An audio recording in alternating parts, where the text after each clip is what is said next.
This is Insiders Pro Wrestling, and the best is still to come.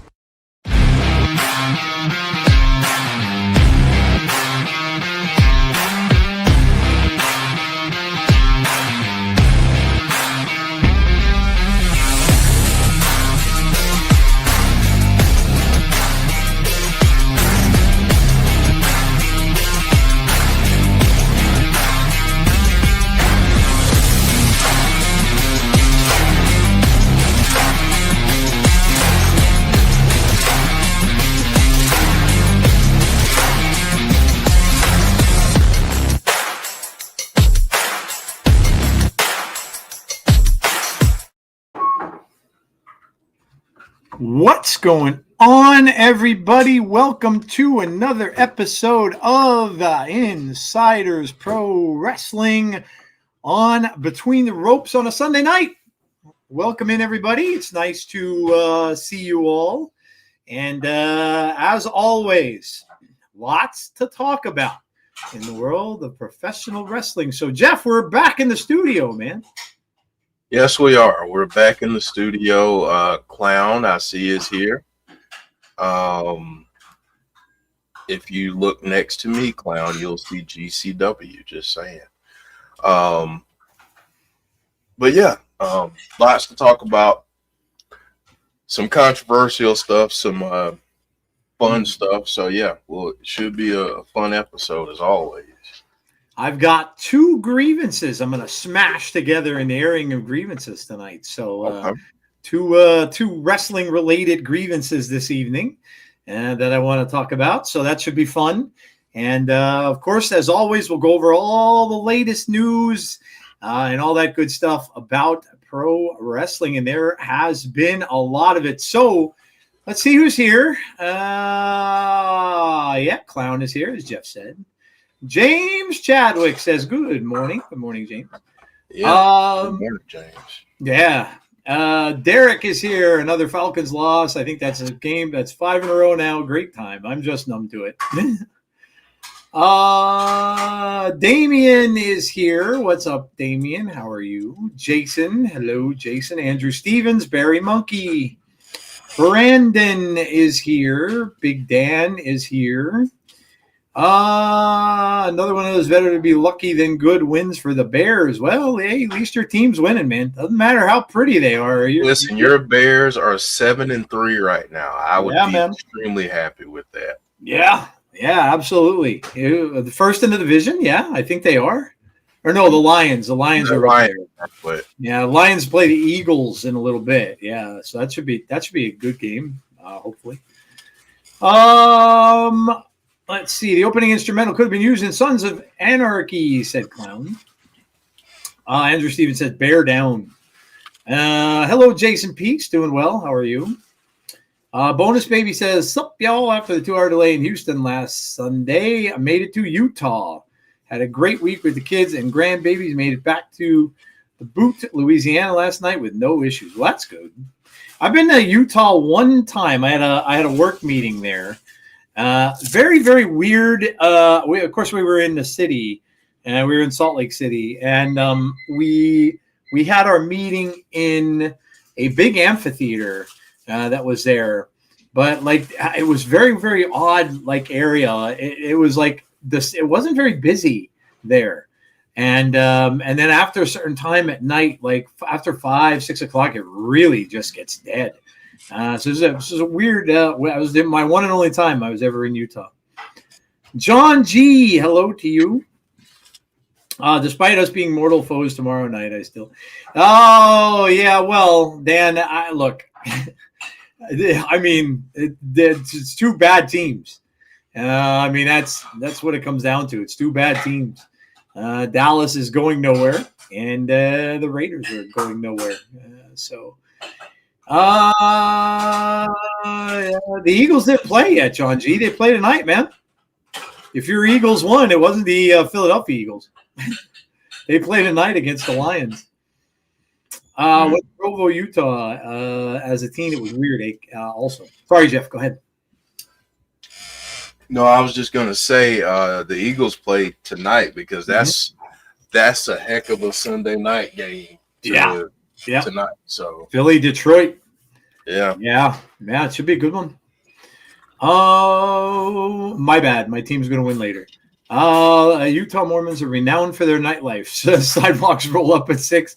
Yeah, it was very weird. I was only in one other city in my travels that was like that, and the other one was Fort Worth, Texas. Fort Worth was the same way. I was there at Radio Shack when I used to work for them because this was where the headquarters were, and it would get it was very, very busy during the day. But that was an insurance city, like a lot of insurance companies in there. And once 5 o'clock hit, all the buildings shut down and there was nothing. Like you could see tumbleweeds rolling down the streets. That's how quiet that city was. So yeah, very, very, very odd. Very odd. But all right. Well, Jeff, I guess we should get into it here and started. Yeah. Yeah, let's get started. Let's get into some news. So we'll let this play real quick and get into some news. Alrighty. Oh, well, no, before we get there, Joe, we got to talk about what we got coming up this week. Yes. Yeah, we got to go into the schedule. Yeah. So this is our schedule. I'm sorry. I'm a little bit off my mark. I apologize. All good, dude. All good. Got to get used to the new setup and everything like that. It's all good. There you go. We got Fireflies Forever. That should be a good one, man. Uncle Howdy is back. Yeah. That's big news, man. That. Uncle Howdy was seen on SmackDown, so that's cool that we have him coming back. And there you see, Between the Ropes, obviously, right now, Fireflies Forever, Tuesday at 6 o'clock p.m. Eastern Standard Time. And then, of course, TNA Wrestling, which just had a pay-per-view. A lot of things going on there. And if you haven't been paying attention, there's a lot of stuff going on in TNA. So, just going to throw that out there. Yeah, one of my grievances is going to concern TNA as well. I have one for a little bit of WWE, and I have one for a little bit of TNA as well. So I've got them both kind of covered. But yeah, look, I mean, there's a lot going on there for sure. A lot of people are talking, and that's a good thing. That's what you want in wrestling, man. You want people paying attention to your product. And again, little preview. I'll get into that a little bit later on in the airing of grievances. So that's our schedule. And then, of course, you can see up there, if you are not subscribed to the channel, what the heck are you waiting for? Subscribe to the channel, like the video, of course. Everybody that's in the chat there should be liking the video by now. We should have at least 21 likes out there. And yeah, make sure you like the video. It helps us out more than really anything else. And then hit the notification bell to be notified about when we have future content. The Town That Dreaded Sundown. That's a great movie. That was an inspiration to Friday the 13th Part 2. Jason looked very similar to the killer from The Town That Dreaded Sundown. I never saw it, and then I went and watched the remake, and I'm like, the original's got to be better. And I went and watched the original, and the original was a lot better. But yeah, that I enjoyed it. It was pretty good. I had to have gone there when I was 16, maybe 17, with a friend as a California kid. The welcoming committee did not greet me. Bonus baby. The Broncos won. They beat the Chiefs. Oh wow! Chiefs are what, 5-5 now? Damn. Well, the Broncos have been playing well all season. Their defense is really good. The defense is good. Yeah. A lot of people have mixed feelings about Bo Nix, but the defense is good. Yeah. As long as the right number is going in the right column. Yeah, it doesn't really matter. Wins and losses, it doesn't really matter. So that's true. Yeah, that's true. I have a bit of breaking news. Okay. And I want to ask people's opinions. And I don't want to just go on this venture and just do it and it falls flat. So I'm going to ask this question of folks in the chat. Would you all be interested if we had a merch store? Would you buy stuff from the merch store? Yeah. That's my question, because if you will, then we will have a merch store up and running, at some point in the very near future. If not, then we will keep things as they are. But please let me know. You can let me know throughout the show. I'll keep looking at the chat, but I did want to say that because I will say that I have a shirt that I will show off at some point during this week, and Nice. yeah, so Very uh, cool. Clown oh, said I'm a sucker for stickers. Okay. that's good to know. That's That's cool. good to know. That's cool. Stickers are usually a pretty cool thing to buy because they're not super expensive. Right. You know, and a lot of places have that kind of stuff now. So that's cool. Damien said I wouldn't mind that, definitely. Okay. Thank you for your opinion. We appreciate it. Yeah. Let me know. Go ahead. Let me know what kind of stuff you guys want. Like if it's hats, if it's shirts, if it's could do like mugs and all that kind of stuff. Yeah, like tumblers, that kind of thing. So, water bottles and all that good stuff. Yeah, just let me know. What time the Eagles game should be starting? I think about 8:30-ish or 8:15 and around there. I think Sunday Night Football starts. I'm down for a merch store. All right, awesome, Andrew. Thank you. Of course. Why did I not see that coming from Derek? Why did I not see that? Oh, all right, Derek. Oh man. Brandon, don't remind me. Don't that's oh man. That's a painful. That was a painful one today, but you know. Well, look, dude. Win some, you lose some. Josh Allen, man. I mean, what did he score? 6 touchdowns. He was responsible for 6 touchdowns. That's insane. When you go up against him and he plays that way, they are just very, very tough to beat. Yeah. But it was close. That was a very, very close game, man.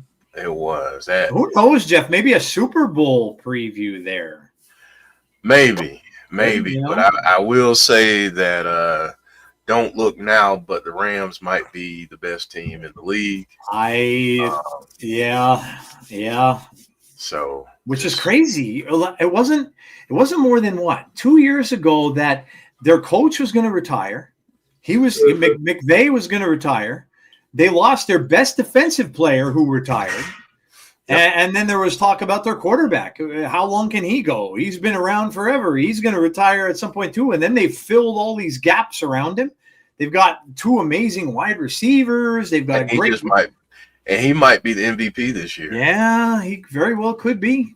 Well could be. I always like Sean McVay. McVay. I think he's a really good coach. So, you should have an airing of Grievances shirt with a troll silhouette in the Ghostbusters logo on the back, or Go Touch Grass with the anti-troll silhouette. That'd be a fun shirt. You are stretching the limitations of my design abilities, but I can see what I can do, Big Dan. Yeah, that'd be a creative shirt. I like that. That'd be a fun one. Yeah. An airing of Grievances shirt would be a fun one. Yeah. Cool. Yeah. All right, man. Let's. All right, well, Joe. Do you have any breaking news other than me pushing our merch? I'm trying to think if there's been anything. I mean, other than the stuff that I had to watch after the TNA pay-per-view on SmackDown. Again, the Howdy stuff, obviously the Howdy silhouette in the background. You saw his face. The whole thing with Charlotte, which I know we're going to talk about, and stuff like that. But other than that, I really haven't seen any other like juicy kind of rumors. But you know what? That's good, actually. A lot of times when you don't have that stuff, mostly it's just a lot of it is rumors and all that kind of stuff. So I haven't really seen too much.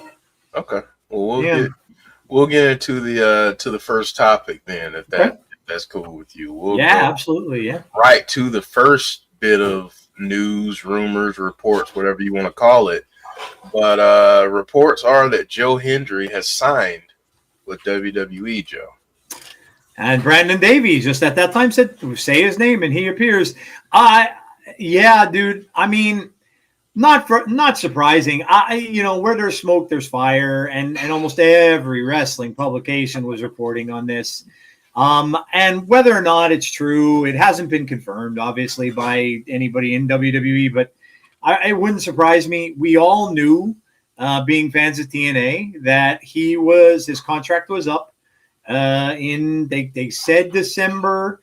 You know, we don't know all the details of that, and we're not privy to that, but I wouldn't be at all surprised. I mean, you kind of saw the writing on the wall. He's been wrestling on NXT much more than he has been on TNA. And look, I'm happy for him. He deserves it. And again, you know, he certainly put his time in TNA, and he certainly took TNA to another level, where he used what he was doing, where, you know, whether it was the songs or anything else, to elevate himself. But he also at the same time elevated the brand, because it was a must-see show. When Joe Hendry was on, it became a must-see show for people that weren't necessarily TNA fans. So all I could say to Joe is, man, kill it. I hope he kills it, whether he's going to be in NXT for a while, or whether he's going to go to the main roster, or whether there is something else in mind, which I'm going to kind of talk about in the grievances section. You know, so, but anyway, look, I wish him all the best. He is a guy who has really, and this has been said by a lot of other people that talk about wrestling, but he has really like got himself into better shape. He's learned wrestling. He talks about guys like Nick Nemeth as somebody that he looks up to, because he said he wanted to learn all of the different styles of wrestling, not just to go in, but he said, and of course, the body and things like that, and then the promos. And I mean, who has a hit song that beats out Taylor Swift that was a wrestler? I mean, come on, like that's an accomplishment, dude. Like so he's got it. He's got the it factor. And he's going to be really good in WWE, and however they choose to use him. And I like the thing he's doing now with the mixed tag, which I think is really smart of them to do. So yeah, I again, if it hasn't happened yet, I'm sure it will. It'll probably be made official at some point. But yeah, remember when he was Rusev's lawyer? Yep, dude. Man, Joe Hendry's having the greatest year of his life. Yeah, look, there's only bright lights for him. He will be. I'll go out on a limb and I'll say, and it's really not going out on much of a limb, but he's going to be a WWE champion at some point. I don't know which brand or whatever, but he's going to be a WWE champion at some point. He's very, very over with the crowd, and yeah, so he's just going to keep rising and rising wherever he goes. So again, all I could say is as a TNA fan is thank you to him for helping to elevate that brand and being loyal to the brand and things like that when he was there. And I wish him all the best in WWE, and I'm sure he's going to be very good there. Yeah. Yeah, absolutely. I'm looking forward to him being there. Like you said, I mean, it wasn't really much of a surprise. We figured that he'd be going there, just given the fact of how much time he spent in NXT and how it seems like every time he's there, he's doing something bigger and more in depth. So, you see the Rumble, you see WrestleMania, you see the stuff with NXT. So it makes sense. Honestly, I would love to see him show up tomorrow. I don't know that will happen tomorrow, but maybe it will. I feel like he needs to be in the tournament that we're going to talk about coming up next. But yeah, I think he's going to have a great future in WWE, and I think he's going to continue to do amazing things. Yep. 100% agree. Joe and Theo was awesome last week. Yeah, that's a great pairing. And yeah, it was. I caught the match. I watched the middle to the end of NXT. And I think that they're, and see, that just kind of goes to show you that how versatile that he is. He can get into something like that, which is a mixed tag. And a lot of people think mixed tags are kind of like gimmicky, and it's like, they don't work very long. But This is what they're throwing at him, and he's making the most of every opportunity that he has. And that's what you've got to do. If you want to succeed in wrestling, you have to be versatile, or else you end up sitting in catering and they don't use you. So that's not going to happen with him. And yeah, so who becomes champ first? Joe, who's 37, or LA Knight, who is 43? My answer to that might upset LA Knight fans. Although I was going to say, I'm leaning that way. I do believe that LA Knight is very deserving of a title and has earned it. Yeah. I don't know. Yep. I listen. I like LA Knight too, and I do think that at some point, I don't know. I kind of think his window got closed a little bit with the whole Roman thing, which I think they may have rushed into that when they did it, and then he lost, and everybody kind of said afterwards. We might have even said it on this show, to be honest, that was probably gonna halt a lot of momentum for him, because there was nowhere he was gonna go, and there was no way he was beating Roman. There was just no way.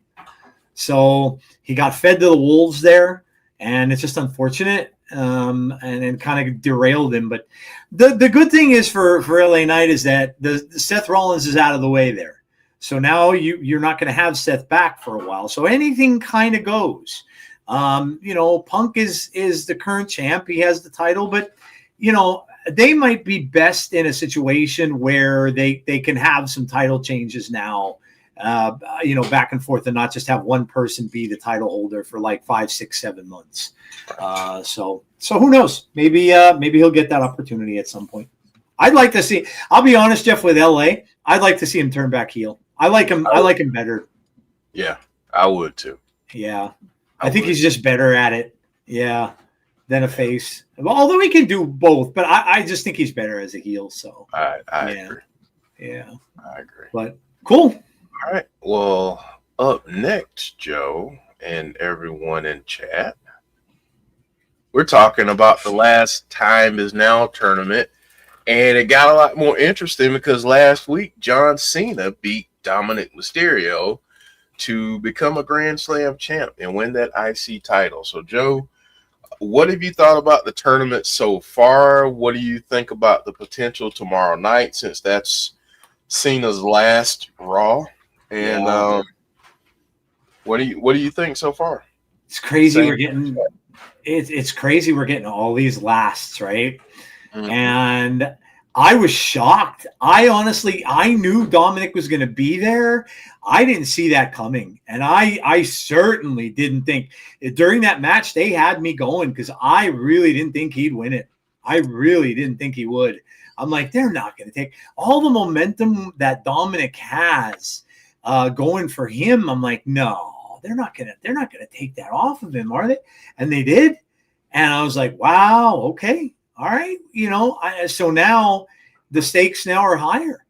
Whoever beats John Cena, and now, Jeff, you get all these storylines. Like now you have the Sheamus storyline. Sheamus has never won that title. Right. So now you're going to have Sheamus involved here, where he could be the one, and he could end up winning this. So what they did was they turned that whole situation on its ear, and now you're going to have. Now what I'm thinking is, I don't think Sheamus will be the one, but I do think they put that in there to kind of swerve people a little bit. That have people start to think, oh yeah, this is going to be Sheamus now because he has to go. But I don't think he's going to be the guy. But I like it, man. I was shocked. I did not think for a second when he announced that he was winning it. I really didn't. And even during the match was done well, because I didn't really think that there were times there that I didn't think he was going to beat Dom. But very interesting though, for a couple of reasons. And one, no Judgment Day coming out to help Dom, leaving him on his own. And then of course the tweet from Ray that was sent out to John Cena. Wow, But look, I think it's cool. Again, you're given another little reward where it's not now just going to be a match where someone is just going to say, well, I beat John Cena. No, now you're going to have a title. So that makes it even more, that's even more elevated. And so I love it, man. I thought Triple H's announcement and stuff when he was out there was cool. I thought that was kind of the perfect place for him to be as well. But I thought it was very well done. I really did. And I think it, I like this, man. This is very intriguing. It's a really cool way for John to be going out. And I'm betting behind the scenes that he's having a blast. I bet he's having a blast, man, in that writing room and all that kind of stuff, and coming up with a lot of this, which I do believe that John is very involved with a lot of what's going on here. And so I love it, man. I absolutely love it. It's must see TV. You can't miss any of this John Cena stuff. You just can't miss it. Yeah, I mean it's the end of an era. Yeah, and someone that really went from relatively unknown to megastar, not just in the wrestling world, but just an entertainment superstar. Him winning the IC title last week made a lot of sense because I think it does two things. I think it showed that Dom has the chops on the microphone. Yep. That's one of the areas that I don't feel people give enough credit to John Cena on. And Dom held his own. And you had the match and Dom held his own. So I feel like this is going to be a way for Dom to move up and do some bigger and better things. I wouldn't be surprised if Dom at some point over the next year or so is feuding with CM Punk or in that somehow, some way. And I'd love to see that. I think a lot of people would. We're going to talk a little bit about Dom later in the show, but yeah, I like this. We're going to talk about a surprise that we got on Friday night next. But I'm looking forward to see who we have tomorrow night, who takes on Solo. Jeff, could you see Dom becoming the company's biggest heel? I could. Yeah. Yeah. And we'll talk about that during a later point in the show. But I could see him. Not only could I see him being the biggest heel, but once Roman and all of that guard is done and out of the way, yeah, he might be the guy that carries the flag for the company for a while. Yeah. Yep. That's how much I think of him. And what's up, Conrad? Hey, Conrad, what's going Y'all on? go support Conrad. Go subscribe to Everything Pro Wrestling. Yep. Absolutely. Good stuff. Yeah, man. I'm like I said, it's must watch TV. You cannot miss any of this. And of course, tomorrow, the last Raw for John Cena. So it's must see TV. It absolutely is. Yep. All right. Up next, we got the surprise. Zack Ryder, Matt Cardona was on SmackDown taking on LA Knight during this tournament on Friday. And man, I was happy to see this. And I just want to say this real quick. I want to get this out of the way. Matt Cardona himself came out in an interview with Chris Van Vliet and many others. And he was asked directly if WWE ever picked up the phone and called you, is Zack Ryder done? And he said, absolutely not. So here's my question to some of you. Why are you more bent out of shape about his name than he is? Just my only question, because while I get it, and he's built up his name on the indies as Matt Cardona, he just cashed in. Hell yeah, he did. Like, this dude is a smart and savvy business person. Yep. Deanna just said it. Because here's the other thing. Had he used Matt Cardona, he probably would have had to share any profits or run any bookings by Mhm. WWE without him having to use that. He now keeps that brand separate, and Zack Ryder is alive again. So Yep. there you go. Smart. Yep. Yep. Smart. Look, this honestly, I've heard him speak many, many times on Busted Open, other shows and stuff like that that I've heard. This guy can book himself like no one else. Like no one else. And the fact that he got back into WWE, and like Jeff said, this is why, and I'll tell you guys, this is not just in wrestling, but this is from an old guy giving you a life lesson here. Never burn a bridge. Never burn a bridge. You know, you may not in your lifetime, you may not always enjoy your line of work. Most people don't always, right? You want to go into something, but it doesn't always pan out.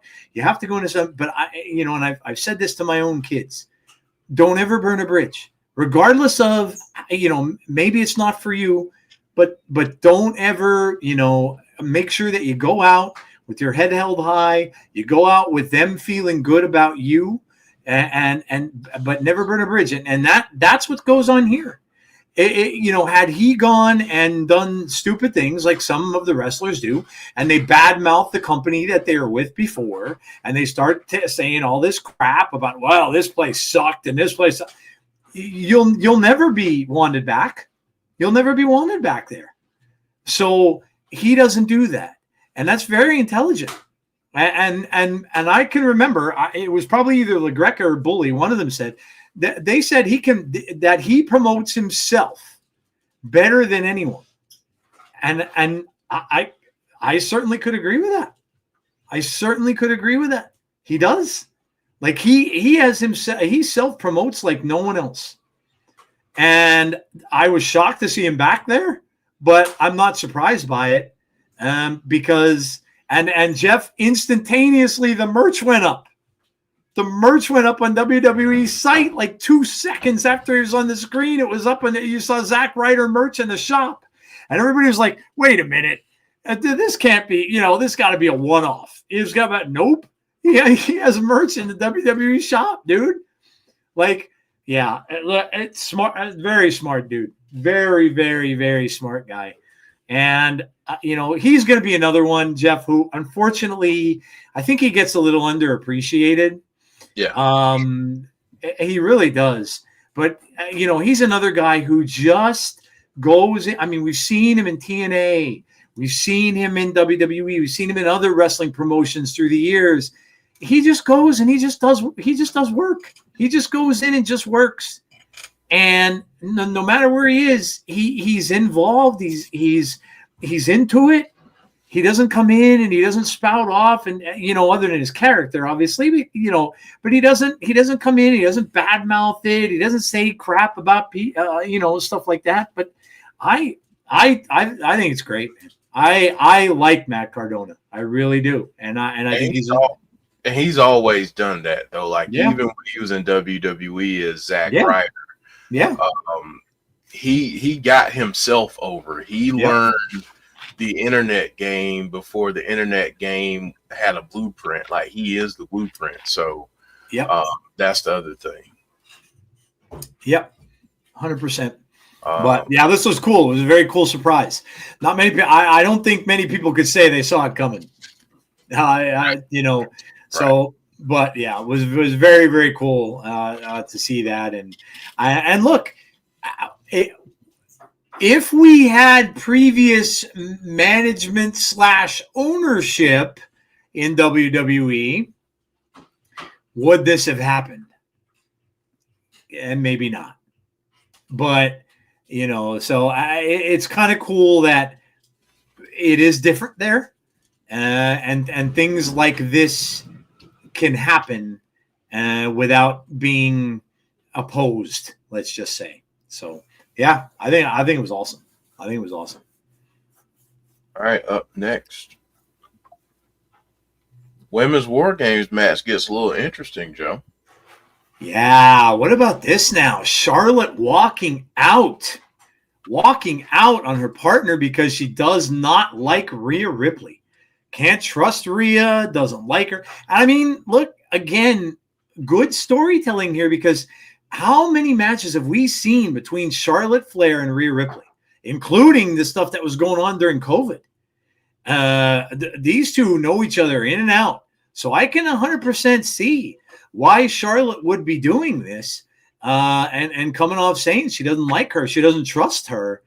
I like this. And then I think C Wrestling mentioned, then, okay, if this busts up that team, then where do you go with Alexa Bliss? Where does Alexa go next? And I think C had mentioned, is this the catalyst that turns Alexa toward the Wyatt Six that everybody was expecting? And I'm sure Jeff and Chris have talked about many times on the show. Is this the catalyst that might be turning her to do that? She gets abandoned. I think C mentioned she gets abandoned by Charlotte. And abandonment does seem like it fits into the Wyatt Six group, that those people were abandoned. And then they join Uncle Howdy. So there's a lot of ways this could go. And I like it. I think it's cool. And again, it's not necessarily Charlotte turning bad here. I just think that it's because there's just too much friction. Sometimes this happens. You want to get together, and they were saying about the women's war games and all that. You want to get together as a team, but sometimes you're just going to have somebody that you can't stand across from you, and you're like, no, I'm not wrestling with you. I don't like you. And look, if anyone has the right to do that, it's Charlotte Flair. Yeah. if Charlotte Flair wants to say, I'm not wrestling with you, I don't like you, she can certainly go and say that. So again, another bit of a shocker. I don't think people saw this coming, but I like it. I like the caveat thrown in there. Yeah, I do too. And I think with this, you bring that up. Conrad brings up a Becky face turn, something possibly leading to a Becky face turn. What I hear in this, though, is that this match isn't just thrown together this year, and that there's some actual thought about what goes into this match. Because typically what happens is these teams get thrown together. It's like people just forget about their past and that they've had any friction, and they just get together because we got to do this War Games match. Yep. This pushes back on that a little bit, which I like. So maybe it leads to a Becky face turn. I'm not sure. But I don't necessarily know Charlotte will be the one that will turn per se. Yeah. I know Big Dan said it'll be like her gazillionth heel turn. I don't know that she'll necessarily be the one to turn. Look for Alexa to go real dark. Yeah. Yep. Absolutely. I agree with you. Because how often have we seen that? Charlotte being a heel, we've seen over and over and over again. So what would be a bit of a difference is that now Alexa, like I was saying, Alexa now feels like she was like, what did you just hit me with here? You're not going to join me in this thing? And then Alexa could snap. So yeah, that's very true. That's a great point. That's a great point. I like it. Joe, what I will say is this, and normally I'm not in the business of comparisons, but when you see greatness, you have to shout it out. If it comes to like half of what this match was, this night was, then I think people should be really happy with War Games. But by far and away, my favorite match from the Blood and Guts episode of Dynamite was the women's match. My gosh, it was amazing. I think seeing other people's reactions to this match in particular, a lot of people had the same reaction, but it was tremendous. And I got to give huge credit to AEW. It really was a good night for them. I had to tune into this just because of the fact that I like I said to you many times, I don't get to watch it most of the time, but I had to tune in. I could not believe how bloody this got. Like Woo. I was shocked, man. Like I was like, wow, they really. And you know what? Yeah, like Jeff was saying, we don't. And again, in my case, it's not because it's not because of any other reason other than the fact that I don't watch the show much. But credit, like Jeff was just saying, credit where credit is due. We have seen we have said many times in this show that they don't spotlight their women. Wow, they certainly did here. They certainly did here, and I'm very happy for that. I'm very happy for that. They have a good crew of women in AEW, a lot, and it's not just Mercedes Moné. They have a good crew of women's wrestlers there, and man, something like this that gets the attention like it did and spotlighted it was fantastic. If you guys didn't see it and you don't watch a lot of AEW, trust me, I'm the same way, but you go ahead and watch this match. It was just amazing. Sky Blue is a blood. I couldn't believe it. I could not believe how much, I couldn't believe it. I was just shocked. And but yeah, Jeff, kudos to them. It was awesome. The women's match, definitely the highlight of the night. I've heard that on at least 6 or 7 podcasts that I listen to, including some of the bigger ones. That it was, and spotlighted it. A lot of people were talking about it and stuff like that. And that's what you want.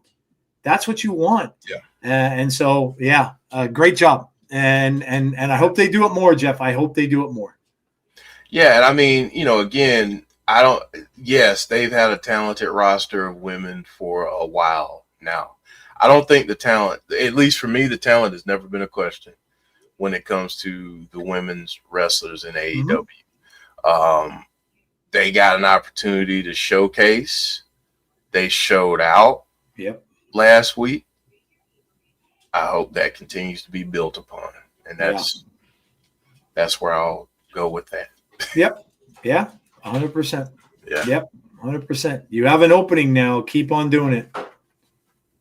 Yep. All right. So, Joe, we got to talk about it. We do a weekly watch along for this, but controversy in TNA. Frankie Kazarian on the live episode of TNA last Thursday calls his shot, wins the TNA World title before Mike Santana really has a chance for it to really collect any dust, because it hasn't at this point. Insane, man. Jeff, I didn't get to see when this happened. I was at work late, and Jeff had mentioned something big happened, and I'm like, oh no. All I could think of was, tell me to take that title off of Santana. And it's funny because, again, this is going to be part 1 of my 2-part grievance here too. But I shocked. Just shocked. But again, I feel there's something to this, and I'm going to tell you what it is during the grievances section. But look, Frankie's an OG, and this is nothing at all against Mike Santana. I don't know. Again, there's been rumors that there could be an injury that's still kind of floating around. I don't know, but I'm gonna get into this a little bit more. But it was certainly shocked me. I didn't see it coming. But yeah, as I said, I'll get into this a little bit more, Jeff. But I'm curious to know what your thoughts are. Yeah, I mean, it was funny because we did a post show on Thursday, and we stayed like an extra half hour because we were all fired up and talking about it. So a lot of what I said there kind of still stands, but now I have the benefit of hindsight, seeing Friday night. Had Mike Santana not shown up, I would feel a lot stronger the other way that I felt. storyline wise, it like still to me, Mike Santana, all the build that you gave him leading up to Bound for Glory.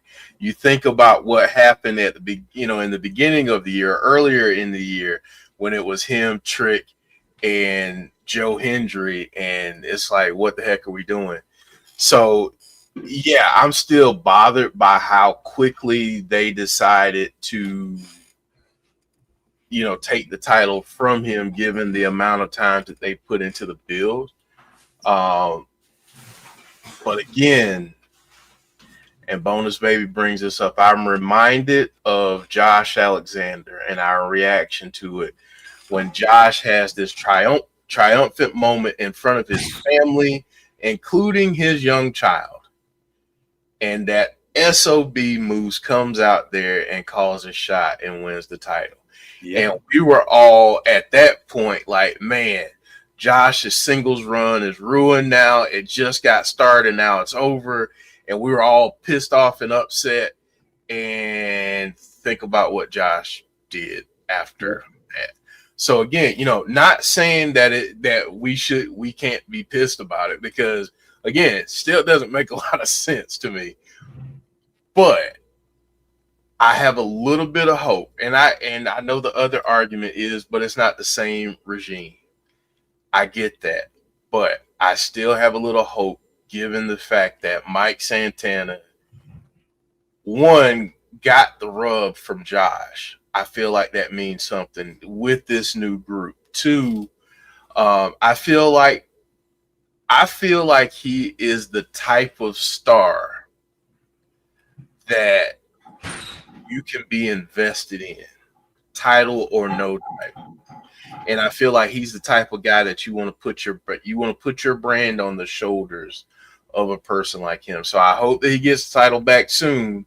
I'm still bothered by what happened on Thursday, but I am very much in a wait and see. Let's see more than I was on Thursday.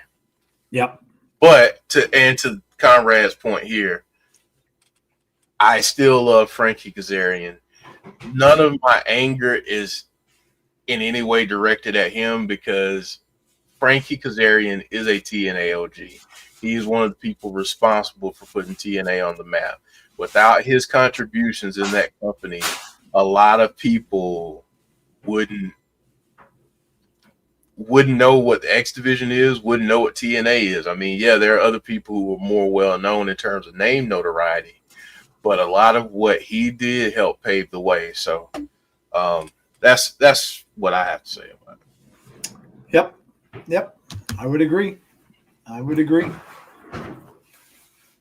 Yeah. Good stuff. All right, and we will get to the next night, which was Turning Point. And I got a simple question, Joe, because everyone was up in arms after Thursday, and everyone, which we'll talk about this too, talked about the break between Bound for Glory and getting the live show on Thursday. So was this a return to form for TNA? I think there was a lot of good with the pay-per-view. I don't necessarily think it's what people wanted, but again, I really am going to address this, and I'm going to come at this from a different way. But it goes back to that Rolling Stone song, man. You can't always get what you want. I think it was a good show. I went back and I watched it after. I enjoyed it. I think Tazzy, myself, and Jeff all said that it was a fun show and we enjoyed it. But again, it didn't have the results that a lot of people wanted to have. And that would have been, maybe Santana winning it back. Maybe you wanted Nick Nemeth to win it instead of Frankie. So wrestling, wrestling goes a lot by personal feelings. And if things don't happen, the way that you kind of envision them happening, you're not necessarily going to probably enjoy it. And you're probably going to say, yeah, the show kind of sucked. But I thought overall, I thought it was a fun show. There was some great matches on the show, and was it one of the best shows of the year? I wouldn't go that far. But I thought, for a November pay-per-view where we're used to with TNA not getting one, we really never had pay-per-views with them this late in the year. They would go into, and remember, if you watch TNA with us along the way, they would go and have that funny one around Thanksgiving that they would do, where Moose would dress up as the DJ and all, they had all those different personas. Josh Alexander was the lumberjack and all that, so they would do that kind of stuff in November. And then in December, they really didn't have anything either, but now that's changing. But again, I'm going to get into my reasons in the next segment. And maybe I'll, I don't know, maybe I'll turn some opinions in there. So we'll see. Yeah, I like Turning Point. I thought it was a good show. I think sometimes as fans we have. I was about to mention that IPWF, yes. Yep. James sent me that a little bit earlier, Big Dan. Tori Wilson has given birth to her first child via surrogate. So congratulations to Tori Wilson and her partner. James sent me that story over. Nice. But I think sometimes as wrestling fans, we have a bit of a sky is falling mentality when certain things, certain booking decisions don't go the way we think. This is a larger point that I'm going to get to down the road, but not this week. But I think all of us would be better suited, and I'm not saying this about Mike Santana. I'm just trying to level set with people, and I'll explain it more when I get into it, and I'll let people know when I do. But not every wrestler is going to hold a title. Not every wrestler is going to hold the world championship. Not every wrestler is going to win the big matches when we think they should. And I think once we start to understand that and start to realize that while we may have opinions and feelings and thoughts on who should win, ultimately these companies are going to do whatever it is that they want to do. And we either ride the wave and, voice our opinions, but know that in some cases they're just not going to listen to you. And we have to be okay with that, I think, sometimes. And I worry about how okay we are with that as fans sometimes. And I'm saying that even with myself, like I think we all have to look in the mirror. And if we're in a spot where it's like, man, wrestling sucks right now, does it suck? Or am I expecting too much? Or am I expecting something that, quite frankly, I'm just not going to get from that promotion or whoever? And it happens with every single company. It's not just the AEW, WWE, TNA thing. It happens everywhere where people eventually are like, man, this really sucks. And then I think we have to ask ourselves the question, does it suck, or are we just really extra in our feelings because we got a result that we didn't like? And that's a hard conversation to have, but one I think worthy of exploring. Yep, 100%. 100%. All right, man, you ready to do the thing? Let's do the thing, man. Let's get Jerry Stiller up on that screen, baby. All right, well, here's Jerry Stiller, and here we go. The airing of grievances. I got a lot of problems with you people. Now, the rare occasion that I have two grievances today. And they both are so fitting as to what we were just talking about in two different segments. So, man, and you gotta love the Jerry Stiller stuff. I love the board up there and everything that Jeff did for the segment. So, all right, so I'm gonna start off with and man, it's so funny how Jeff and I just we known each other for so long that we're just on the same wavelength sometimes. Because I had this prepared as how I was going to start this tonight. So, this is a song from 1969, the year I was born, by the Rolling Stones. And the lyrics are this: you can't always get what you want. Repeated two more times, and then it says, but if you try sometimes, well, you just might find you get what you need. Very poignant to my discussion tonight. I have two separate topics to talk about in the grievances here. One is going to be concerning TNA, and the other is going to be concerning WWE. And in both respects, it fits the lyrics that I just read to you to a T. In wrestling, many, many times, and Jeff just said it, we often think that what we want is the right thing. And that's your right. When you watch wrestling, that's, look, that's how it goes. You want the things to go like you want them to go. And every individual is going to be different. There may be some groups of people who want it to go a certain way, and some other groups want it to go another way. And sometimes things just don't work out like that because they're thinking of different things. In both of these cases, and this is what makes this similar. In both of these cases, you have a situation that is going on with one particular individual that is doing something that no one really can understand why. So let me start with WWE, because this one I think is the easier one of the two. John Cena and what's going on with him, okay?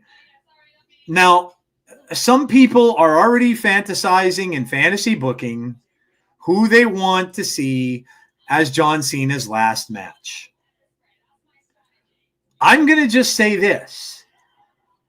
Please know that behind the scenes, John Cena is very, very, very much involved with this. Okay? He's earned that right. So what you have to do with this, in a way, for all the people, because I've seen comments out there tonight in the chat. Some people are saying it should be Gunther. Should it? Is Gunther not over already in WWE as who he is? I don't know. I think Gunther's pretty over as to what character he is. He's one of the top heels in WWE, if not the top heel for a good little while. I think what you need to know is this. And I think what we need to do is we need to trust in the man who is probably more involved in any of this than we probably even know, and that's John Cena. John Cena has earned the right to pick the person who is going to be the person that he puts over the way he was put over. That's what he wants to do. That's how he wants it to end. He wants to give the person the rub that he got when he was first introduced into that ring with the ruthless aggression thing. And that's what John Cena wants to give back. So you have to kind of start. If you're going to make predictions on this and you're going to start, maybe, I don't know, maybe you're throwing some money down and you're I don't know. But if you want to start predicting on this, you probably should think in that aspect of it. Not thinking maybe necessarily how WWE is going to book this. But think of how John Cena is going to book this.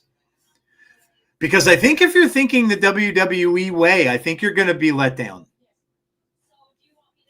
Because I do not think that WWE is very involved in this. This is John's retirement. This is how John is going out. Now, I'm sure he has chats with Triple H and the writers and so on and so forth. But I think ultimately the decision here is John Cena's.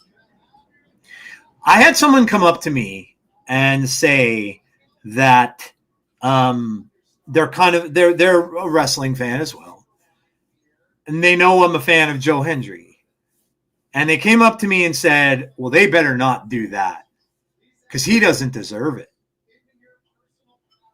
Why? First off, went through my mind, but secondly, well, that's not really anyone's decision to make other than John's.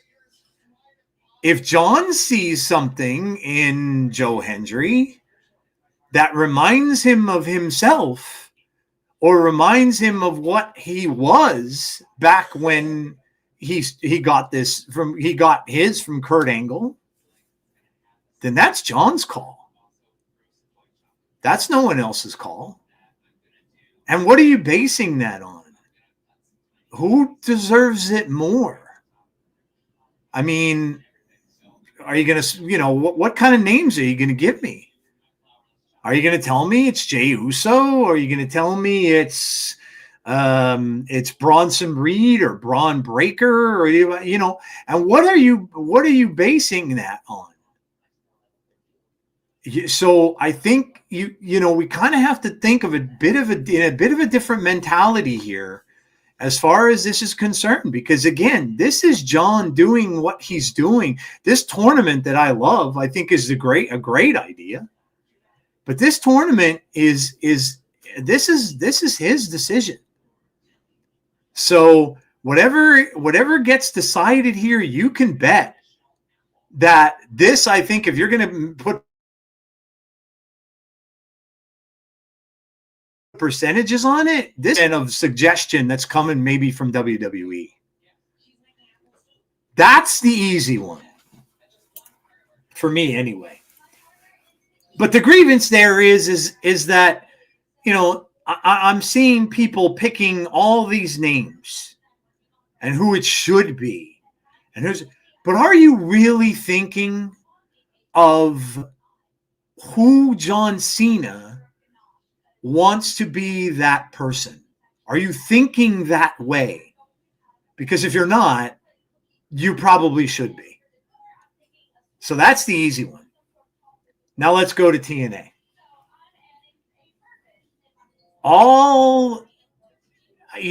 Listen, I get the frustration. I get the anger. When they built up Mike Santana as much as they did, right? And then he was in front of his hometown crowd in New York, and he was denied. He didn't win. So many people were up in arms the next day after that saying, why did they not pull the trigger when he was in his hometown of New York to give him that moment? Well, we all kind of said something bigger is coming. Something bigger is coming. Something bigger is planned. Well, I'm going to contest that something bigger is planned. And that's the reason why they took it off of him. Now, this is nothing at all against Mike Santana. I love Mike Santana. And I agree with Jeff 100% about what he said about how he showed up. But I believe in my heart of hearts that there is something major going on in TNA. Something huge going on in TNA. Now, the naysayers are going to be like, well, why couldn't this major thing happen with Santana as a champion?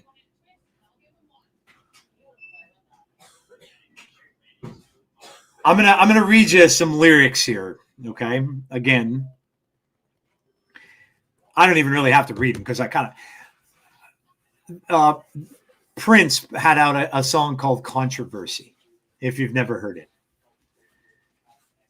Wrestling is great when it stirs up controversy. Wrestling is great when they make everybody be like, what the hell are they doing? People watch because of that. People come back and watch because of it. Okay? So I'm going to say, and I think I said a little bit of this at the end of the pay-per-view on Friday or Saturday night. Friday night. Yeah. But I said a little bit of this then, and I'm sticking by this. TNA is going to have a TV deal. In my opinion, it's going to be before the end of the year. And I believe that they want to stir up as much controversy as they possibly can because it's going to attract people. It's going to bring eyes to the product. Now, those of you who are upset about Mike Santana, listen, Mike Santana, I'm sure, knows what's happening here. I'm sure a lot of them probably do that we're not privy to. And, you know, if they went to Mike and said, well, Mike, look, we understand we just gave you the belt. However, listen to this side of this story. We have a TV deal coming. We want to go into this TV deal with just this major storyline of controversial stuff going on. We want as many people to get eyes on this product as we possibly can when we announce this TV deal so that we are going to sell out the arena that we're in. We're going to have eyes watching us on whatever channel it might be because it has to be can't miss. So we're going to give Frankie Kazarian, one of the most hated wrestlers in TNA, we're going to have him beat you in a lousy way, right? We're going to have him beat you in a lousy way, and we're going to put the title on him. Now we have a factor of Nick Nemeth. We also have revenge angle from you. So we've got a lot of things stirring the pot. Wrestling is better when they stir up controversy. Wrestling is better when they attract people to watch the show because they've got to find out. Well, yeah, I'm kind of pissed about Santana. What the hell's going to happen here? Why did they do this? I can't even believe that they would make this decision. But you know what's going to happen? You're going to watch it. You may not be happy about the decision, but you're going to watch. And that is what they need. They need people to have eyes on the prize. They have to make a stellar debut. And to me, now, it could be something else they're looking at. Somebody put it out there that it could be Frankie Kazarian and AJ Styles. That would be absolutely huge. Huge. And again, nothing against Mike Santana whatsoever. Nothing. As Jeff said, Josh Alexander put Mike Santana over. There is something to that. Josh Alexander is very well respected in TNA, was a champion in TNA for a long, long time, and he put him over as the next man up. Mike Santana will get that belt back. I have no doubt. It could be soon. It could be as soon as the next pay-per-view in January, or, you know, it could be even sooner than that. I don't know. But for now, I think all of this is happening because of an impending TV deal and because TNA is trying to create as much controversy as they can. They're trying to get as many eyes on that show as they can. Why do you think, too, that they're doing this big whole NXT thing? All these just random dudes from NXT are coming in, invading now. All of a sudden, they're beating up all the stars of it. That's also going to help lead to whatever this TV deal is going to be. I'm firmly under the belief that they're going to be on the CW. I just think that makes the most sense. And if that's the case, Frankie Kazarian, like him or hate him, the dude can stir up controversy. The dude has, he again, like him or hate him, he's an OG of TNA. And there are a lot of people who cannot stand him for what he portrays, but they do respect him for all of the time that he has had in TNA. So, again, I'm not trying to dissuade you away from your opinion. You are more than welcome to it. But I think sometimes you just have to look past a little bit of things that are going on in the moment to kind of look at a bigger picture. And the bigger picture is that they are trying to get themselves a better deal on a better TV network that's going to be seen by way more people than is seeing it right now. And again, think about it when, if they went to Mike in the back room and said, Mike, we've got to do this. We've got to do this because we feel that this is just going to get so many eyes on this that people want to see. And maybe it is Mike's redemption story. Maybe that's what it'll be. And that's perfectly fine too. But I want you to know that all throughout the years of me watching professional wrestling, since I was an eight-year-old kid in 1977-ish, when I paid attention the most to wrestling was when there was drama going on. Many times in the past, women would compare wrestling to a soap opera. And they would say, oh, this is just a male soap opera. Not so much anymore, because now you have women watching wrestling. You have women, probably more than ever. And you have other people watching besides. But back in the day when you had, probably more men than women maybe watching the show, they would often say that. Well, this is kind of like your soap opera. And it kind of still is. So that's all I had to say. I wanted to just get that out there because, again, there's been controversy on both sides of that. There's been a lot of stuff going around with the Cena stuff where people are trying to guess who it is, but then they're just dismissing people as well. And then this whole thing about Mike, I totally get it. Like I said, I love Mike. I was shocked when Jeff told me that happened. And I didn't think it was fair at first. But then I kind of went over it a little bit, and then I kind of, I heard some people interviewing Frankie, and I heard Frankie talking about it, and Frankie kind of came off to me like he was selling the company. Like he really wanted to hammer the point home.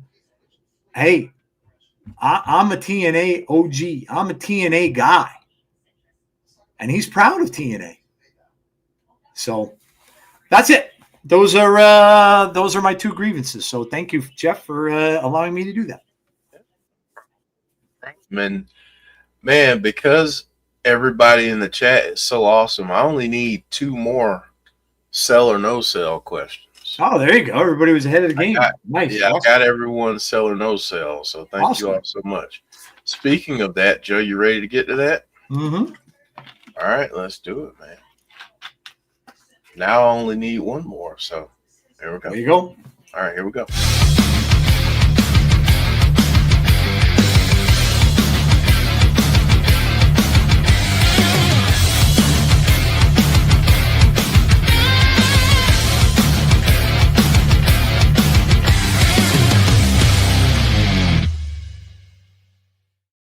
All right. You all know how this works. You like it, you sell it. You don't like it, you no sell it. So what do we got, Jeff? All right. Up first, we have TNA made a mistake by taking weeks off and lost the Bound for Glory momentum. Joe, sell or no sell? Yeah, I'll sell it because I do think it was too long. I think it was too long. I listen. I'm all for giving the wrestlers a break, because they don't get much of it throughout the course of the year. But I think it was too long. I think it was too long. You know, in the past, we would have these things that would go on in November for them. This went through. What did this go for? Was it 3 weeks, 4 weeks, even close to it? Yeah.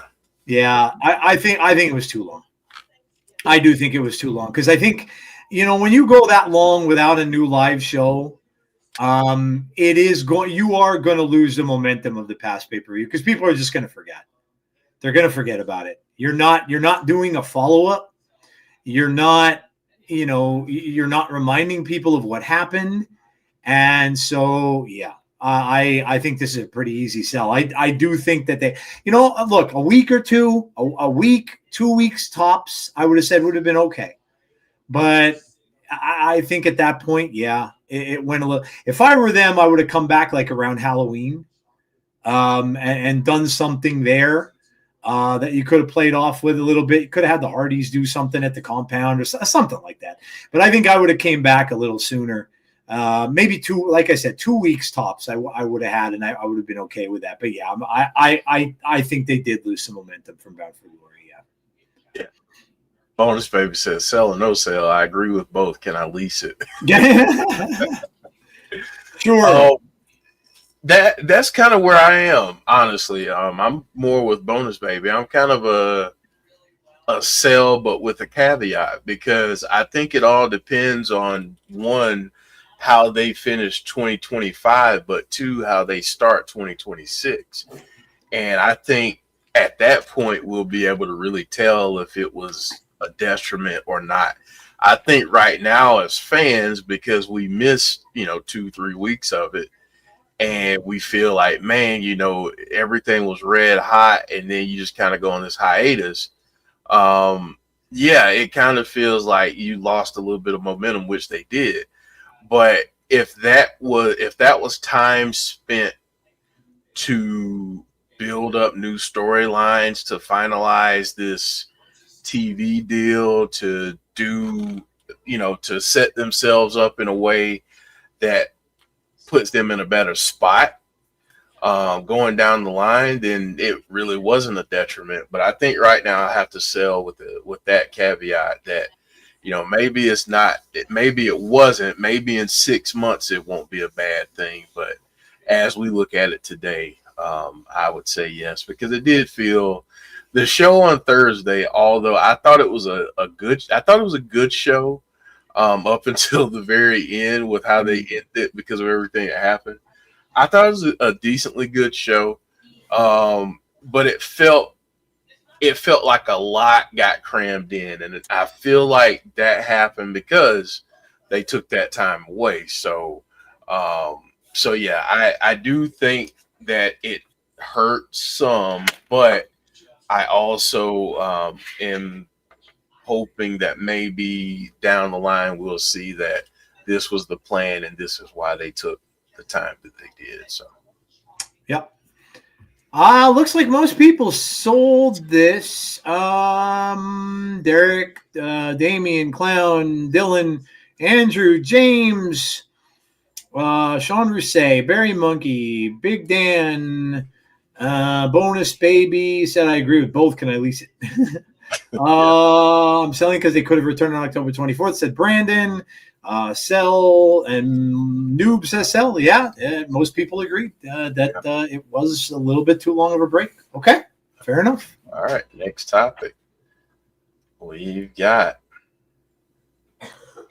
John Cena will win his final match, Joe. Sell or no sell? Wow.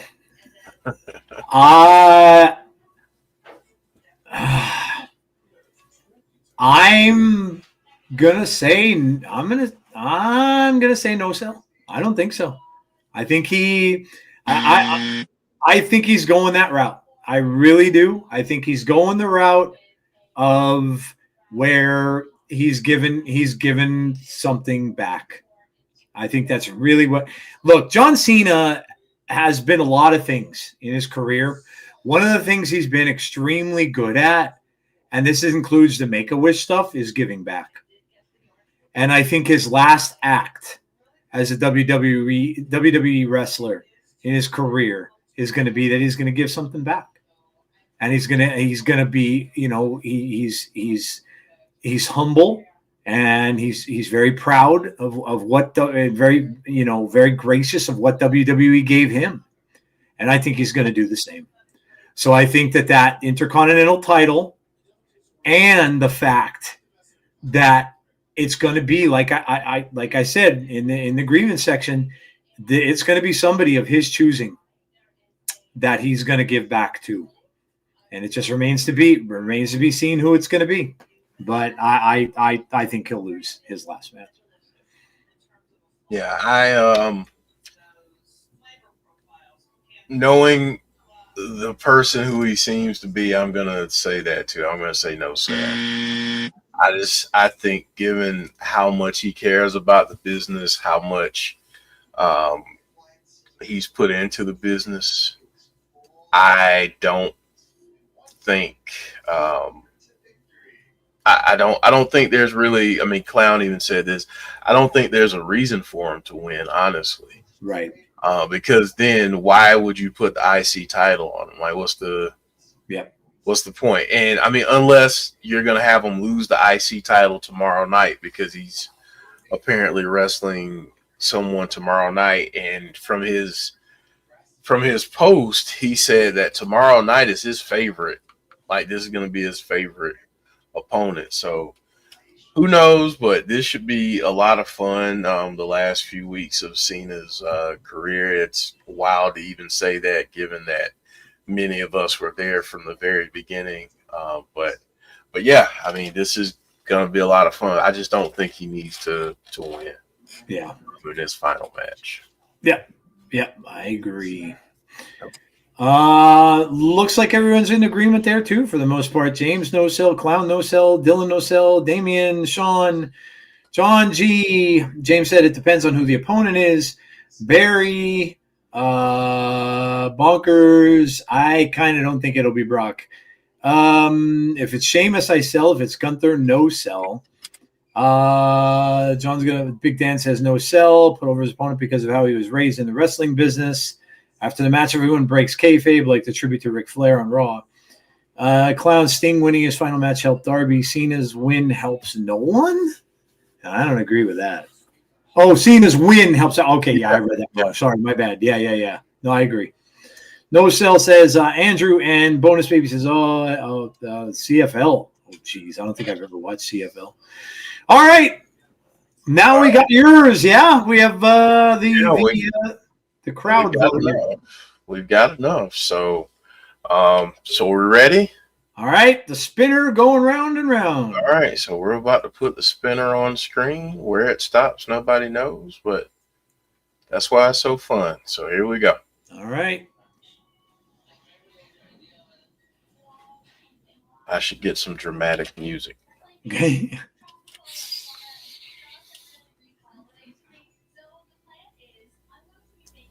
Dirty Dom retires Ray at WrestleMania. So whoever sent that one in, thank you so much. That's the question. Dom Mysterio retires Ray. Wow. That Mania, father versus son. We've seen it before. And does it well? I mean, if we're getting John Cena, who is gonna pass the torch to someone who is gonna pretty much retire him. And now is it Ray's turn to pass the torch to his son? Wow. Okay. Jazz James Chadwick's. Yeah. That's a good one, man. At Mania, I could see it. If it's going to be weird, isn't it? Because Ray would go in obviously wrestling as the face. Dom would go in wrestling as the heel. But would it end up that way? What I'd want to see the most at the end of that is the emotion. And even if Dom is going to remain a heel, I want to see the emotion from Dom. I I really want to see like just a big embrace with father and son at the end of the match. That's what I want to see. But yeah, I could see that happen. I'll sell it. I could certainly see that happening. Yep. Yeah, I see. I love the way Clown is thinking here. He says sell, but it has to be a hair versus mask match. Dom turns face by stopping Ray from taking off his mask after he wins. That Cool. would be amazing. I'm going to say sell. I think I'm going to say sell because I can see that happening, but I also think that match will just be a pit stop on what is the further trajectory for Dom. I think if we think that his career has hit a springboard up to this point, I think after that match we'll really see him start to do some of the things that I think a lot of people think he will eventually do and be a world champion in WWE. Yeah. So, yep. Yeah. James, I'm going to sell it, just not sure. Yeah, I mean, Saudi is going to get a lot of big matches, so yeah. Yeah, it is. Yeah. Yep. Good stuff. Well, thank you, guys. Yeah. That was awesome. You all were ahead of the game tonight. Yeah, I got we got the warning out there early, and folks just jumped right on. There you go. On that. So thank you all so much. Joe, I don't know about you, but it's snowing up here. So it's been kind of snowing on and off in here too. Yeah, we need some warmth, man. It's cold outside. Yeah, we need some warmth. So yeah, let's have the burning question of the week, shall we? Let's do that. Yeah, it's a little toasty. We need to get a little toasty. So let's go burning question of the week, and here's the video. So this one, it's funny that we just talked about Dom because this question is about Dom. Wow. And here it is. Do you think Dom Mysterio is a future world champ? I've heard people suggest it, but I just don't know if I can get there. So, is Dom Mysterio a future world champ? I would think. I mean, look, I'm no fan of the kid because he plays a heel very well. But I the pedigree, the wrestling history in that family, the fact that, I mean, I can't deny of how much he's improved in the ring over the years. And just all of that, he's got a lot going for him. He does. Whether you like him or not, and you're really not supposed to like him. But he's got that. The other thing too is the crowd loves him now. Mm-hmm. The crowd loves him now, and that's big, man. Yeah, I mean, crowd dictates what wrestling does in a lot of cases, and is he a future champ? Yeah. I don't think there's much question to it. I just don't know when it'll be. I don't know how long that they'll hold it off, but I could tell you this. I mean, look at the heels that we have, guys, right? Look at the ones that we, who can you see maybe other than Braun Breaker that could be a future heel champion that has never been a champion before, right? Who could you see maybe other than Braun Breaker? Is this excluding anybody from NXT? No, you could count people from NXT, I would think. Okay. I mean, Trick. I think Obafemi would be a great heel champ. I think Ricky Saints would be an awesome heel world champ too. Yeah, that's true. If he turned back to heel, yeah. I mean, he was great as a heel in NWA. Yeah. But I can certainly see Dom having a go at it, and I could certainly see him serving as that. I think they have. I think you could see just from the fact that Triple H had faith in him enough to do that whole thing against John Cena. That I think kind of shows you where he's at right now, where he's at in the pecking order. So I don't think it'll be too long away that he gets his shot. But I definitely think as the answer to the question, I can certainly see it. I can certainly see it. So I definitely see it. I don't know if it happens in 2026. I think it's more of a 2027 thing. What I will say is this.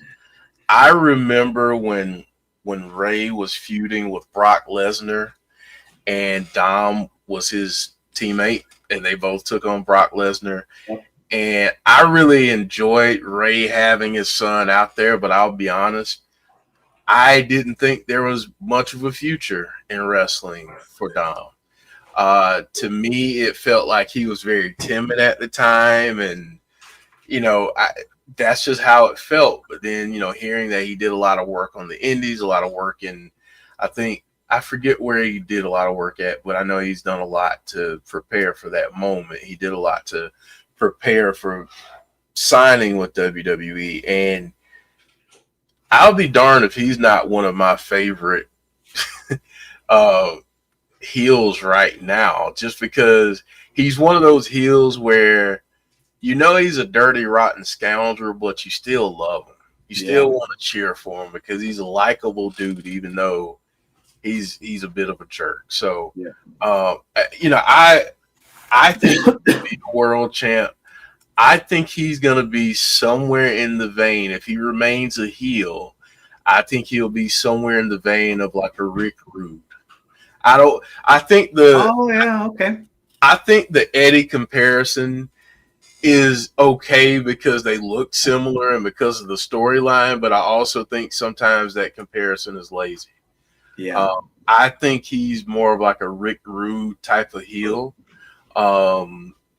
But then I also think that maybe I don't know how people would feel if he turned face, to be honest. I think he's one of those guys that I feel like just is always destined to be a heel. Maybe I'm wrong. But yeah, that's what I think. So yes, I do think he will be a future world champ. The Rick Rude comparison is a good one because I do think that Dom is a bit of a throwback. Yeah. I can definitely see that. You take a little bit, obviously, like you said, Jeff, Eddie and stuff, but you take a little bit of a look back at like a guy like Mr. Perfect, Rick Rude, like you said. Dom's a little bit of a throwback in that way. So he's not overly like. He's not a Brock Lesnar. He's not this big beast-looking thing that's just going to pummel you to death. He's the kind of like he's a slimy, snaky kind of a heel. And he's they were outwit you. Yes. They were the ones that that people really grew to hate more than the others because, like Jeff said, they can outsmart you. They don't have to necessarily physically beat you. They outsmart you. And I could see them building him as something like that. It could definitely work for him, I think. So, yep. All right. And I guess a lot of people in the chat feel the same way too. So yeah, I think so. It's looking that way. A couple people say they doubt he'll be a world champ, but Dom is Rick Rude, who's been starved for months. Yeah.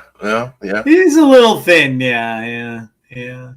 I just mean from an antics standpoint. Yeah. Definitely not the build because Rick Rude was put together, but he's definitely a conniving heel that is just going to do whatever it takes to win, and he's probably going to steal your girlfriend in the process, which is hilarious to me. Yep. I think Dom is organically turning babyface right now, given the crowd reactions, and I also agree 100% with the Rick Rude comparison, especially with his storyline success with the ladies. Right. Yeah, I mean, look, he was with Liv Morgan for how long? I mean, Many people look at Liv Morgan as being one of the prettiest women's wrestlers in the company. So, hey. Yeah. So, yeah. Yep.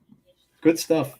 All right. Well, we're going to go from that to our favorite moments of the week, Joe. So you ready? Yeah. All right, guys. We're going to go. You know how this works. 3, 2, 1. So we're going to all start with our number threes. We're going to go to number 2. Then we're going to go to number 1, the favorite moments of the week. They are your personal favorites. So shout them out. Let us know what got you excited about pro wrestling for this week. Going 3, 2, and 1. So, Jeff, what was your number 3? My number 3 favorite moment of the week this week had to be seeing Rich Swann get a championship match. And given what he's gone through in his life over the past little bit, I'm proud of him. It shows that recovery is possible. It shows that recovery can happen for any and everyone, and I'm really happy for him. And I hope that was a reintroduction for people who had kind of slept on his abilities as a wrestler, because Rich Swann can go. And he's always been able to go, and he showed a lot of people that on Friday evening. So that's my number 3. Yeah, some people forget that title reign that Rich had. Man, that match he had with Kenny. Yeah, dude. Yeah. Yeah, man. Yeah. My number 3, completely unexpected for me, because I famously just hardly ever watched the show. My God, Blood and Guts, man. What an amazing! That was just an amazing event, and the women just were outstanding. Outstanding. I'll tell you what, I may start tuning in a lot more on Wednesdays. I haven't done so, and I may do it now. I was really floored by that. Really floored by that, and they've got a lot of talent in that women's division. And man, oh man, I want to see that continue. I want to see more, and I hope that they get that from their fan base, and I hope they do indeed spotlight those women a lot more, because they deserve it. And I'm not just talking the one with the 1,000 belts. I'm talking, the rest of that women's division. Yes, they certainly do. They certainly do. And we need to see. Listen, we know, Jeff and I knew full well some of the women that are over there that were in TNA for a long time, and how talented they are. So I want to see more. And like I said, I would tune in alone to just watch some of these women wrestle. So kudos and a great job. And I want to see more. I want to see more. So that's my number 3. Number 3. Let's see what everybody has. Zack Ryder returning to SmackDown. Last man standing between Saints and Williams. Nikki Bella's turn on Stephanie Vaquer. War Games shaping up, so I know what to be excited for when I go, says Clown. Ilya Dragunov against Axiom. Yeah, it was a good match. Good match. Javon Evans and Leon Slater putting one over on Dark State. That was cool at the end of NXT. Ricky Starks and Trick Williams, last man standing. Matt Cardona, Zack Ryder, triumphant return WWE. Kabuki Warriors, new tag team champs. Zack Ryder returning on SmackDown. Tributes today to the late Bob Caudle. He wasn't flashy, but like Gordon Solie, he called matches and conducted interviews in a folksy manner and was beloved throughout the business. Absolutely. David Paul says women's blood and guts. All right. 3 for Deanna, Zack Ryder. Woo, woo, woo. And then she's going to 2 and 1. Okay, Jeff, what's your number 2? My number 2, it's quite simple.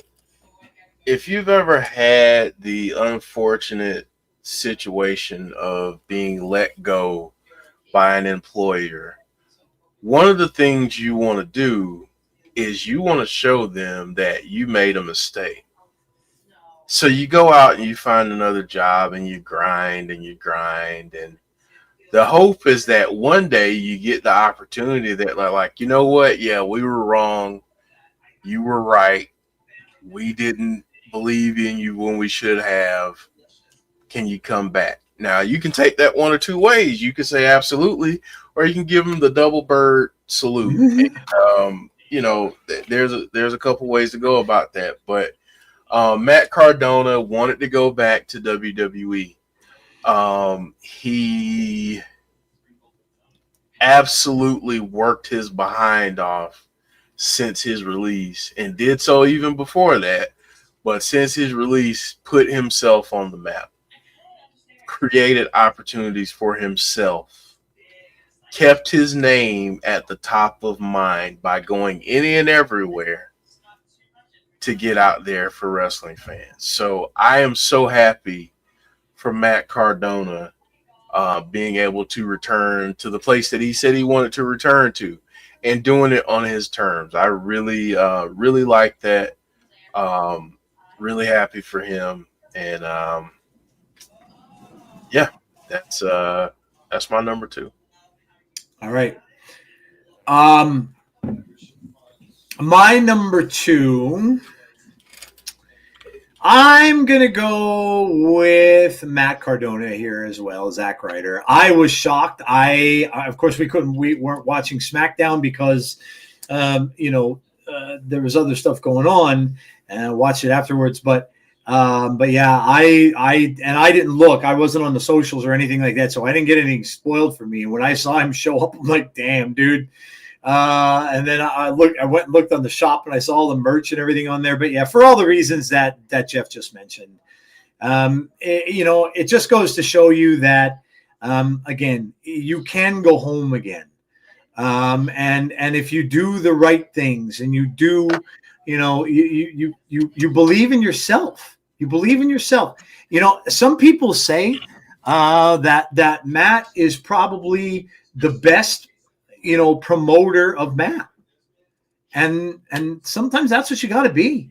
You got to believe in yourself first and foremost, before anyone else believes in you. And I think that, I think that's what Matt does.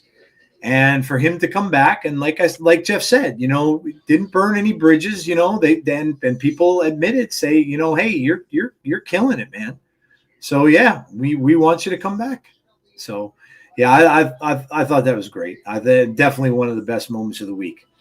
Before we get to our number ones, Jeff, if you don't mind, I just want to read this out because, and this really, I probably should have done this on the breaking news, but I did kind of forget about it. I want you all guys just here to just please keep Tanea Brooks, who was Rebel, in your thoughts. Shared an emotional and serious health update with her followers today, revealing she has been diagnosed with primary pulmonary lymphoma, a form of cancer in the lungs. Diagnosis comes after a challenging year. Brooks was originally hospitalized in May 2024 for what doctors believe was cryptococcal pneumonia. After a year on antifungal medication with no improvement, she sought a second opinion at Mayo Clinic, where she received a correct diagnosis. In quotes, they found that it was not pneumonia this whole time, and that is primary pulmonary lymphoma, which is cancer in the lungs. Also shared that this health injury has led to a secondary condition. I have picked up a little disorder called functional neurological disorder, and it's taken my ability to walk. I now walk with a walker, and my ability to speak clearly. I've also lost function of my right hand. She is set to begin an aggressive full-time rehab program to regain function. Before she can begin her cancer treatment, she must first clear a separate, very serious infection that she's currently treating with a IV antibiotic. I was asking for prayers and support as she begins her rehab and prepares for her cancer treatment, which she hopes will begin in early 2026. So please keep her in your thoughts and your prayers, of course. Very, very sad situation. And, I just wanted to put that out there. James shared it earlier. That's how I saw it. Please, that's very, very difficult to go through all that. So, definitely keep her in your thoughts. So, absolutely. Thank you for sharing that, Joe. Yep, no problem. All right, guys, we're gonna go to number ones. So what was your number one favorite moment of the week? We got 3, we got 2. Did I miss any 2s? John Cena competing in the Grand Slam bid, winning the IC title in his home city of Boston, says Andrew. Thing of the week, Megan Bain's travel schedule. She's in a tournament in Japan currently, flew back to the U.S. for Blood and Guts. Had more matches in Japan and flying back for Full Gear. That's a lot of flight. All right, Jeff, what do you got as your number one, man? My number one, I have a two-parter. Okay. So the first, we say this on this channel quite often, but when someone deserves criticism, we criticize respectfully, and when someone deserves praise, we do so loudly. And AEW deserves praise for the show that Blood and Guts was on Wednesday. Outstanding show. I'll be honest, I've been a little out on AEW for the last little bit. Seeing Blood and Guts made me want to watch more and catch back up on what I've missed, which I did late last night at some point in the morning, but will continue to do so. That was a heck of a show. The women's match was by far my favorite, but it was a heck of a show. And my 1A for this week is, if you've been a TNA fan, you saw, I think, one of the best wrestling write-offs, send-offs that we've seen maybe in the history of wrestling, when Impact Wrestling said goodbye to Des Xavier when he left to go up north, as they normally say, and go to the shark infested. No, I'm just playing. Go to the waters of WWE, and he had a great run there. But sometimes there's nothing like home. And seeing Desmond Xavier show up, be with the Rascals, seeing how emotional Trey Miguel was and Zachary Wentz. Wow, just a great moment. I thought about the send-off and how emotional that was, but the return was even more emotional. So that's my number one. You can go home again sometimes. Yep. Yeah. Oh man. Well, my number one was the whole setup with John Cena and the thing with Dom. I just thought it was very, very well executed. I don't think anybody saw it coming. And the fact that John went out there and got another title that he hadn't held and stuff, I thought was just again just great celebration of his career, and for a guy that's done it all, to do that, and now again to be set up in a position that I'm sure he wanted to be able to give back to someone deserving, who he feels is deserving of that legacy. And so I thought it was just done, from the opening monologue by Triple H to the stuff from John to the stuff from Dom, because nobody really knew how that was going to go. And I thought it was just brilliantly done. And again, it makes WWE, like I said, it's can't miss. You if you're a historian of wrestling, you can't miss any of these shows, because you know that what you're seeing is something you don't always get to see. Many times our favorites have to retire for different reasons. They go out injured and they just can't do it anymore, or something happens that isn't something good. And so, but this is a celebration of us being able to celebrate a career of one of the most important wrestlers, that one of the best wrestlers that we'll ever see in our lifetime. So, that was my number one.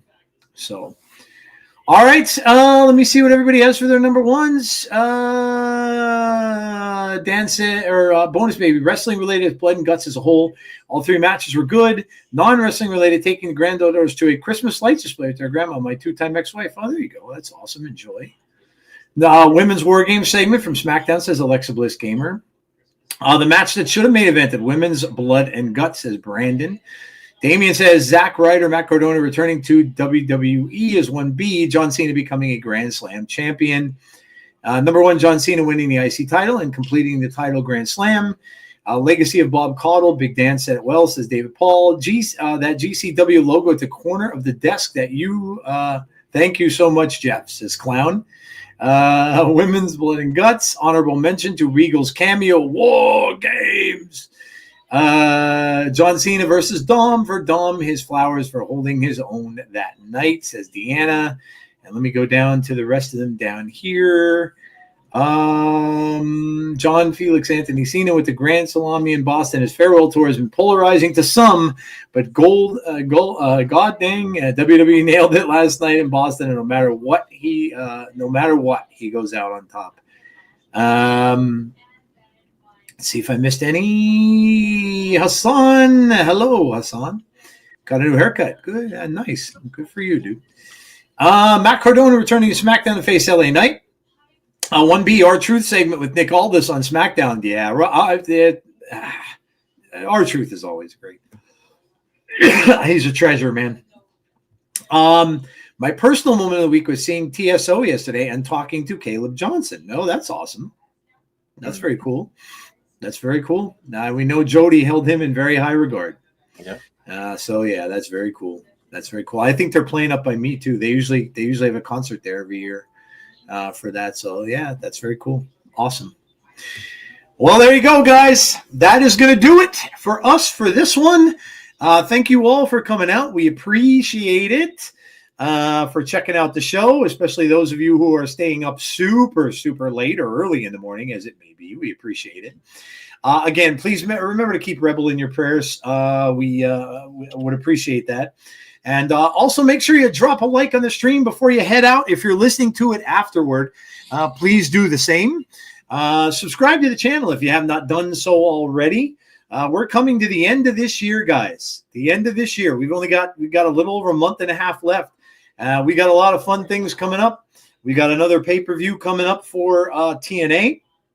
We've got more shows coming up for TNA. We've got the John Cena, the end of John Cena's career that we'll be talking about, I'm sure, on this very show. So there's a lot coming up. And then don't forget, we have our own awards show that we do, which we'll be starting to be getting that ready and getting those tabulated for January. So it's almost that time. And please know that I'm going all out. Graphics. So just all right. There you go. So the TIGS Awards will be back, and we'll be awarding all of our awards for this past year, and they are all the ones that you will vote on. So I want to get record numbers of votes this year. Record numbers of votes. So make sure when we put that out and the polls are out there that you vote.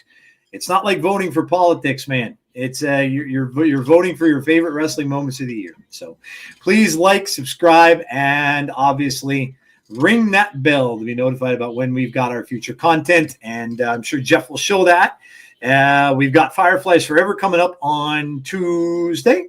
So make sure you join Jeff and Chris. They'll be talking all about the Uncle Howdy sighting, which we have not seen in a while, and what's going to happen between them and whoever else they may be going after. We're kind of getting some hints towards that next. So check that out on Tuesday at 6 p.m.